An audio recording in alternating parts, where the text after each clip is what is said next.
how to manage comment moderation on your blog or website on Blogger. Hello guys, so all what you have to do is go to blogger.com. As you can see right here, this is the home page. Now all what you have to do is simple. Just go here and click on settings, and after you click on settings it will take you to this page. Now all what you have to do is scroll down and go here and click on comment moderation here. And here, as you can see, congratulations, you can now manage your comment moderation easily from here.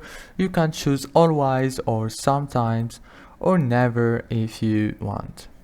If this video was helpful, please don't forget to like and subscribe, and thank you for watching this video until the very end. See you later, and thank you so much.